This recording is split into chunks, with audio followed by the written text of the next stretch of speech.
What's up, guys? It's your boy Jack of all trades here. I posted a question on IG asking if you wanted me to make a video about how I plan on traveling for free this summer. Within a couple minutes, I had like 19 yeses. So obviously something that people are interested in. And it's no surprise because, you know, traveling is fun. Traveling is great. Meeting new people, trying new foods, experiencing a different culture. I don't know why I have my headphones on. I'm definitely using a Rode mic right now. But one person said, we travel not to escape life, but for life not to escape us. That's deep. Mind blown. All right, let's get into it. I'm not trying to waste your time. You came here to learn how to travel for free. So, how to travel for free. Step one. Sorry to break it to you. There's no way to travel for free.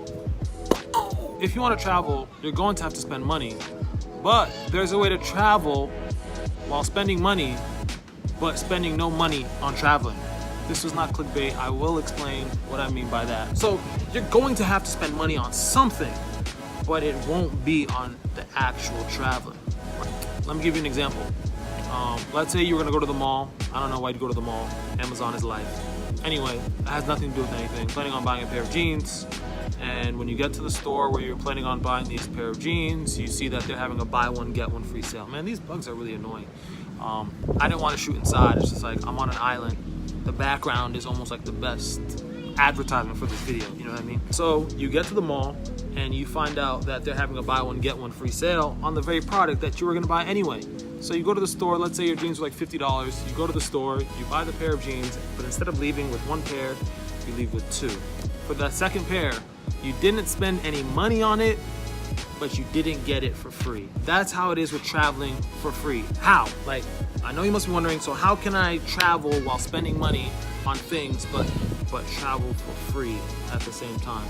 2 words, travel cards, or as I like to call them, James Harden cards. Ooh, no shade to James Harden, bro. I love your game, I respect your game. If you watch this video, which I'm pretty sure you will, because I'm pretty much like a pretty big YouTuber right now. I'm Casey Neistat. If that's how you pronounce your name, I'm coming for you. Dude has like 11 million. Now I have like 30 subscribers. So, PewDiePie. Y'all know who PewDiePie is? I just found out like 3 days ago who PewDiePie was. Dude has 91 million subscribers. That's like 1 in 3 people living on planet Earth. But yeah, no, travel cards, AKA James Harden cards. So I'm gonna assume that you know nothing about travel cards and flight rewards programs. And if you do, and you're watching this video, just get a little refresher. Thanks for watching. Or you could just be watching because you're a friend and you wanted to show me some love. Thank you, appreciate it. Got nothing but love for you all the way from RMI, Republic of Marshall Islands. All right, so all the airlines, they're trying to fight for your business because they need you way more than you need them. Like, if you were to never fly again, you would survive. You know, you might have to drive places, take the train, boat maybe, I don't know, but you'd survive. If everyone in the United States decided not to fly again, the country would still go on, right? But if everyone in the United States decided not to fly again, the airlines would collapse, you know? So they need your business way more than you need their product. So they've set up a system to incentivize to fly with them, called frequent flyer programs, where they give you miles for every trip you take. So for instance, let's say you're flying from New York, JFK to LA. That's like roughly 3,000 miles. If you fly that with United, you make a United Mileage Plus account. How do you make a rewards account? Go to the website of whatever airline you're trying to make an account with. You'll see the tab on the right that says Mileage Plus. You click on that page and it brings you up to the page, and there's a big yellow button that says join now.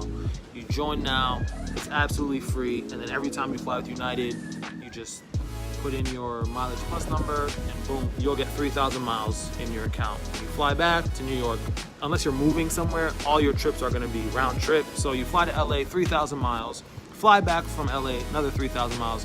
3 plus 3 equals 8. Home Alone reference, anyone? Harry. No? Okay. That's Home Alone 2, by the way. Lost in New York. The better of the two, if you ask me. Don't kill the messenger. Macaulay Culkin, please make a comeback. We could have like Home Alone at like, what are you like 40 years old? Or like 35 or something? What am I talking about? I'm just ranting right now. Okay. Frequent flyer program. So all of them have it. United, JetBlue, American, Spirit, yes, even Spirit. bro, but please don't fly Spirit. Like, what are you doing with your life? Like, do you love yourself? Don't fly Spirit. Like, if you value yourself, like, if you love yourself, don't fly Spirit. I know what you're thinking. Well, I can go round trip from New York to Miami for like $60. Yeah, but then they charge you $8 for breathing. They charge you $12 for stretching your legs. They charge you $40 to use the bathroom, and then they charge you $80 for your carry-on. By the time you add up all these hidden fees, bro, you could have flown first class on like Norwegian. You know what I mean?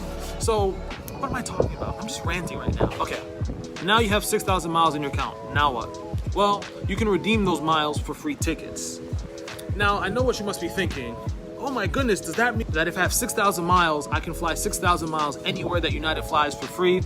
No, it doesn't mean that. Like, every single traveler wishes that the redemption ratio was 1-to-1, but it's not like that. It's more like redeeming like a free sub at Subway. Like, you don't get a free sub for every sub you buy. You get a free sub for like every 7 or like every 10 subs you buy. Like, it's the same thing with these airlines. As I said, to go from New York to LA, that's 3,000 miles.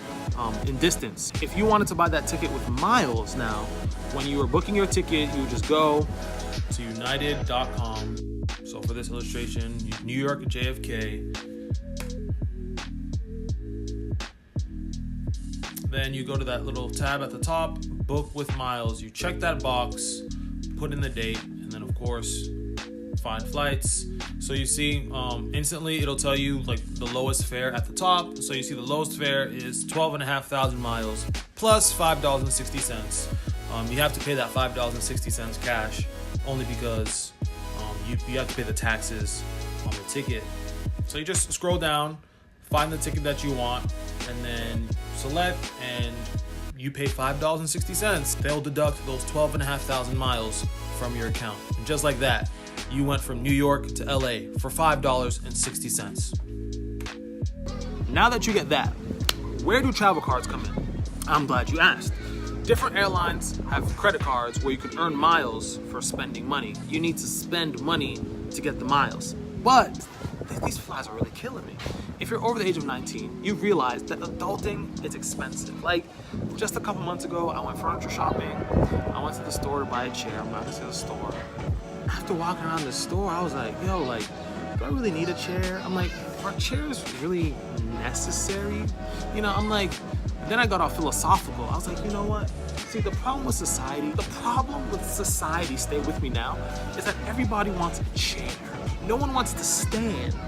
Everybody wants to sit. We need more men and women today that are willing to stand for what's right. So I left that store without a chair because I have made a commitment to stand for what's right. That's how expensive the chairs were. That's how expensive furniture is. That's how expensive everything is when you become an adult. So chairs, furniture, adulting is expensive. Everything is expensive. So you're spending thousands of dollars anyway. So using these travel cards, you can basically get one for buying what you were already going to buy. And that's how you travel for free. For most travel cards, they'll give you 1 mile for every dollar you spend. I know what you might be thinking, well, you'd have to spend $12,000 to get a one-way ticket to LA. Yo, I'm good, fam. Like, why would I spend $12,000 to earn 12,000 miles to get one free one-way ticket? Why not just buy the ticket? And normally, yeah, that would be right. Like, if that was the only way to travel, then yeah.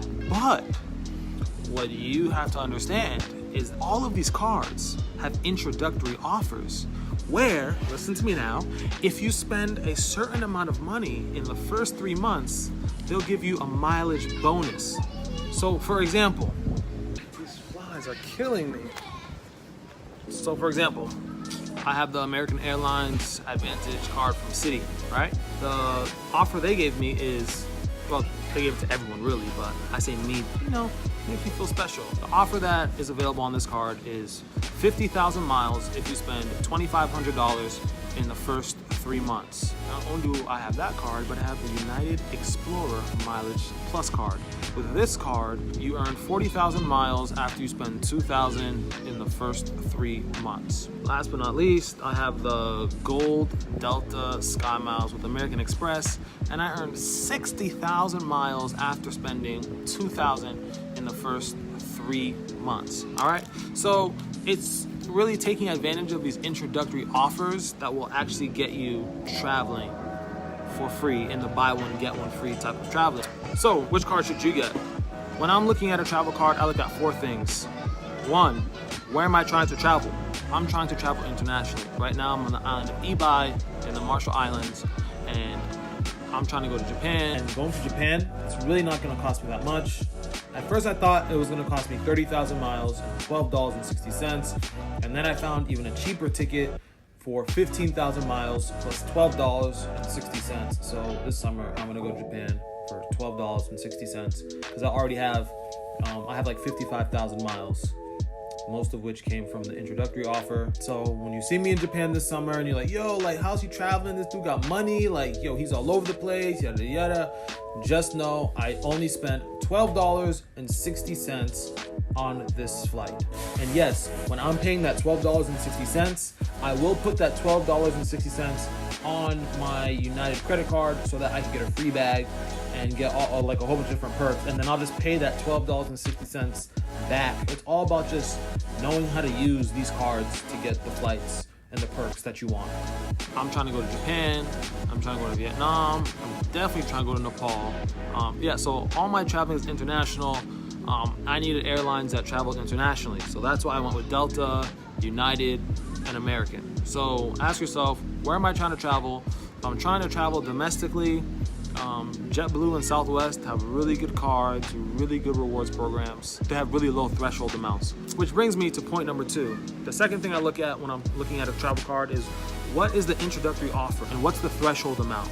Every card has some type of offer. So for the United Explorer Mileage Plus, I had to spend $2,000 in the first 3 months to get my 40,000 miles. So if that were like $6,000 in the first 3 months, I wouldn't have gotten it because adulting is expensive. But for me, my level of adulting, it's not that expensive. So I needed to find a card with the threshold amount that I could reach responsibly within those first 3 months. Some cards will offer you 50,000 miles for 2,000, while others will offer you 50,000 miles for spending 5,000. So the best thing for you to do is to look at your life, see how much money you're realistically gonna spend in the next 3 months, and find a card with a threshold you can responsibly reach. I say responsibly because, listen, I'm in no way advocating that you get a card with $4,000 threshold and you're like a freshman in college right now and you go all out and like, yo, let me get like an Xbox 12 or like a PS9, you're getting like the Jordan 28s and like all this craziness. No, like, you need to look at your life, look at the amount of money that you'll spend responsibly over the next 3 months and find a card that matches that threshold. Or let's say you've been saving for like a new MacBook Pro or something, which will easily run you anywhere from $1,500 to $2,000. Keep on saving for it. When you finally save the money, don't buy cash. Get a travel card, put it on the travel card, pay yourself back. With that $1,500 or with that $2,000 that you're going to spend anyway, you can get 50,000 miles. And as I told you, with United, you can fly from New York to LA for 12,000 miles, which means you can fly from LA back to New York for another 12. So you can get a round trip ticket from New York to LA for 24,000 miles. You'll still have 26,000 miles left to travel wherever you want. So, boom. All right, so let's say you just don't spend that much money. You're looking at some of these thresholds and you're thinking, man, like $2,000 in 3 months, I just don't see myself spending that much money. Is there any other type of way that I could travel for free? Yes. So if you're in any profession where you're constantly reimbursed for things, I know pastors will be reimbursed for purchases they make on behalf of the church. I know teachers, well, teachers should be reimbursed. I'm not sure if y'all are.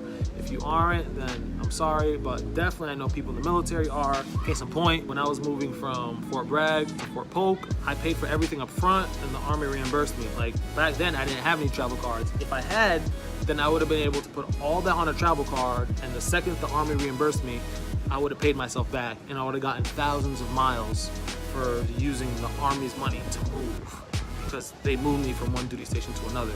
Or like, I have a friend who his job was moving him out to Atlanta, right? Not only were they gonna pay for him to get out there, but they said you can stay in a hotel for 2 weeks while you look for an apartment. And they said we'll pay up to, I think, $200 a night for whatever hotel you choose. $200 a night, 14 nights, that's $2,800. If he were to have any of the 3 cards I mentioned, or just apply for any of the 3 cards I mentioned, he could put his whole entire hotel stay on this credit card, get the 40,000, 50,000, or even 60,000 miles, and then once his job reimburses him, then he pays the card off. Now he has a round trip ticket almost anywhere in the world, and he didn't spend a dime of his own money. That is one way you can literally travel for free while spending none of your money. But money has to be spent in some way, shape, or form in order to earn these rewards. So the third thing I look at, is it linked to a specific airline or not? All right, so you have two types of travel cards. You have travel cards that are linked to specific airlines, like this one, you see United, this one, American, this one is linked to Delta. That means when I accrue these miles, I can only use them on those specific airlines. But there are travel cards that are not linked to any specific airline, like the Capital One Venture. You just get a whole bunch of points in your account, and then from there, you transfer the points from your Capital One account into like various airlines. The airlines that they partner with will give you like a certain amount of miles per point you have. Personally, I'm not a fan of those because periodically the airlines will change the redemption rate. So most of them used to be like 1-to-1, where every point was a mile. But in recent years, some airlines are like, you know what, we're not going to redeem it 1-to-1 anymore. We're going to do 2-to-1. So every 2 points you have with the Capital One, then we'll only give you 1 mile as opposed to the 1-to-1 they used to do. And then on top of it, correct me if I'm wrong in the comment section, but I have yet to see a travel card that is not linked to any one of like these big 3 airlines, Delta, United, and American, that you can actually transfer your points into. So it's just like American, Delta, and United, they only will let you use the card that's linked to them if you want to get points. Like a lot of those cards, yes, you can transfer your points into maybe like 10 or maybe even 12 airlines, but the airlines that you can transfer your points into are like Emirates. Okay, like if you're flying to Dubai, then yeah, that works for you. Or like Aer Lingus, or like a random airline out in Ireland. So while their selling point is, man, you can transfer these points into like 10 different airlines, and it sounds really good, but if they don't have the airlines that are making the flight that you want, then having all these points really doesn't do anything. While I don't have these cards personally, I must recommend 2 cards: the Southwest Rapids Rewards Chase card and the JetBlue Plus card. I personally did not get these cards because, as I said, I'm trying to travel internationally, and while JetBlue and Southwest, they have international destinations, their international destinations are not in the part of the world where I'm trying to travel. Like you can go to Haiti on JetBlue, I believe you can go to like northern South America on Southwest, but I'm over here in Micronesia and I'm trying to travel to Asia, Southeast Asia specifically, so that's why I didn't get the cards personally. But the reason why I like the Southwest Rapid Rewards Chase card is because you get 40,000 miles after you spend $1,000 in the first 3 months. Tickets are not that expensive on Southwest. So with those 40,000 miles on Southwest, you can do a lot of damage. Like you can travel domestically for like a whole entire summer using 40,000 miles from Southwest. That card is good. Also, I like the JetBlue Plus card, which will also give you 40,000 miles after spending 1,000 in the first 3 months. Those 2 cards for domestic travel, I would highly suggest them. When I get back to the States, you know, those are probably 2 cards that I'll probably get. Lastly, I look at the annual fee. Fee, yes, fee. Like I said, you cannot travel for free. These cards aren't free. Like they all have an annual fee. But if you choose right, the fee will pay for itself. So for the United Explorer Mileage Plus, the annual fee is $95, but it was waived as part of their promotion for the first year. $95 for a year. It's not that bad. Any ticket that you buy with this card on United, you get a free checked bag. If you've traveled at all, you'll realize that these airlines, they keep raising the prices of how much of that costs. On a round trip ticket, you could easily pay $100, $150 just for your bags. Some of them will pay for TSA pre-check, some of them will pay for global entry, some of them will let you use airport lounges all over the world for free. This list is in no way exhaustive. Some cards will give you a companion pack where you can take someone with you everywhere you go for a whole entire year and they travel for free. Like, there's so many factors that you can look at, but the 4 I mentioned are what I personally looked at when I was getting some travel cards. Where I was trying to travel, I was trying to travel internationally. I got cards that were linked to airlines that traveled internationally. The threshold amount, I looked at how much money I was going to spend on my ticket coming out here to eBay, on moving, on like buying different tech and different toys, and I found the appropriate cards so that I could match the threshold amounts on the 3 cards that I have. Also, is this card linked to an airline or not? I suggest you getting the cards that are linked to a specific airline, only because it just makes things easier. And then lastly, I look at the annual fee. Some of these cards, annual fee up to like $450. I wasn't willing to get a card with an annual fee that high because I personally didn't think that the benefits were worth it for where I was and what I was gonna do with it. Yeah, so basically that's it. If you're interested in international travel, I suggest the cards I got, of course. Delta Sky Miles, United Explorer Mileage Plus, AA Advantage. If you're interested, use the link in the description, and if you use that link in the description, I'll get a couple thousand miles and you'll get up to like 15,000 extra miles for signing up so that you can start your international travels for free that much sooner. If you have any questions, suggestions, or if there's a topic you want to see me cover in my next video, leave a comment below. If you like the video, give me a thumbs up. If not, give me a thumbs down. And let me know why, please, in the comment section. And lastly, if you want to support the page and you want to know when new content comes out, be the first to know, hit the subscribe button below. Appreciate you. As always, Jack of all trades, out.